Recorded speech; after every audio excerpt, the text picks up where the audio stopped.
আমাদের জীবনে অ্যাটিটিউড একটা বিশাল বড় ভূমিকা পালন করে। সঠিক অ্যাটিটিউড যদি আমাদের ডেভেলপ না হয় তাহলে আমাদের জীবনে সম্ভব নেই কোনো দিনও সফল হওয়ার। সফল হওয়ার সম্ভাবনাটা আস্তে আস্তে দূরে চলে যাবে। আর সঠিক অ্যাটিটিউড নিয়ে কাজ করতে পারলে আমাদের সম্ভাবনাটা আমাদের কাছে চলে আসবে। এ বিষয়ে আমরা থ্রি ইডিয়টসের কথা বলতে পারি। থ্রি ইডিয়টস সিনেমাটা আমরা সবাই দেখেছি। সেখানে রাস্তু রস্তগি যখন হাড় ভাঙা উপর থেকে লাফ দেওয়ার পরে হাড় ভেঙে দীর্ঘদিন হসপিটালে থাকার পর তার যখন ইন্টারভিউতে সে গেল, তখন তাকে বলা হলো যে তুমি চাকরি করবে, তোমার এই যে স্ট্রেট ফরওয়ার্ড অ্যাটিটিউড, এই অ্যাটিটিউড ত্যাগ করতে হবে, তাহলে তোমাকে চাকরিটা দেবো। কিন্তু সে কী করলো, বললো না, বহু কষ্ট করে এই অ্যাটিটিউডটা অর্জন করেছি। সেই অ্যাটিটিউডটা অর্জন করতে গিয়ে সে তার হাতের আঙুলের আংটি খুলে ফেলেছে। যে পড়াশুনো করলে এই যে ধর্মভীরুতা, এটাকে সে ত্যাগ করেছে, অনেক কিছু সে ত্যাগ করেছে। তার মধ্যে সঠিক অ্যাটিটিউড ডেভেলপ হয়েছে। সেই অ্যাটিটিউডটাকে সে বলছে আমি এটাকে রাখবো, আপনার চাকরি আপনারা রাখুন, আমি আমার অ্যাটিটিউড রাখবো। তো এটা থেকে আমরা কী শিক্ষা নিতে পারি? যে সঠিক অ্যাটিটিউড ডেভেলপ করা খুবই জরুরি। আর এই অ্যাটিটিউড আমরা পেতে পারি কিছু স্মল স্টেপ নিয়ে, এবং স্মল স্টেপ নিয়েই আমরা বড় কিছু পেতে পারি।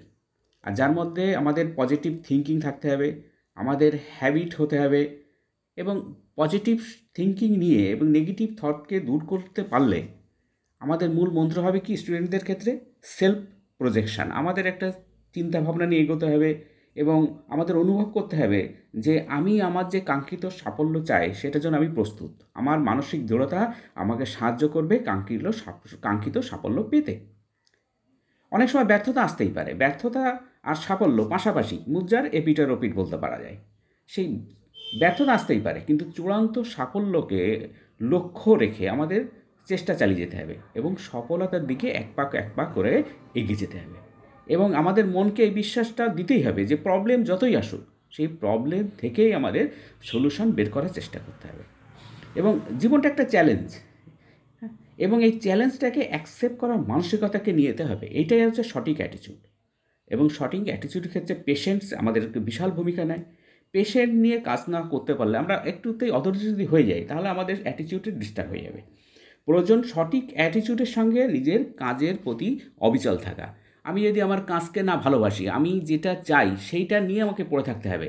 সেটা সবসময় যে খুব সহজেই আসবে এরকম নয়, সহজে আসে না। সহজে কোনো জিনিসই পাওয়া যায় না, এবং সহজে আমরা যে জিনিসটা পাই না তার আমরা দামও দিই না। আমরা দাম দিই কখন? যে জিনিসটাতে আমরা যত বেশি পরিশ্রম করি, যত আমাদের একটা কঠিন পরিস্থিতির মধ্যে অতিক্রম করে আমাদের পেতে হয়, তখন আমরা তার দামটা বেশি দিই।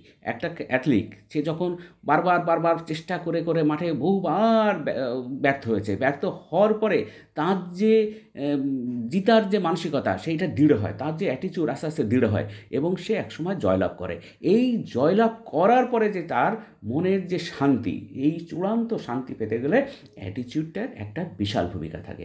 এবং অ্যাটিটিউড আমাদের জীবনে বিশাল, এবং অ্যাটিটিউডকে আমাদের সঠিকভাবে রাখতে হবে। ঠিক আছে? অ্যাটিটিউড যদি তুমি ডিস্টার্ব করে দাও, অ্যাটিটিউডে তোমার যদি অসুবিধা হয়, না আমি এটা পাচ্ছি না, আমি ছেড়ে দেবো, আমার কোনো দরকার নেই, এরকম নয় আমি, এবং সব কিছুতে ছেড়ে দেবে, তুমি দেখবে কোনো কিছুতেই সফল হচ্ছে না। প্রত্যেকটা ক্ষেত্রেই তুমি ছাড়তে কত ছাড়বে? জীবনে সফলতা পেতে গেলে সেজন্য মূল মন্ত্র আমাদের সঠিক অ্যাটিটিউড নিয়ে এগিয়ে যাওয়া, এবং তাহলে আমাদের কাঙ্ক্ষিত সাফল্য আসবেই।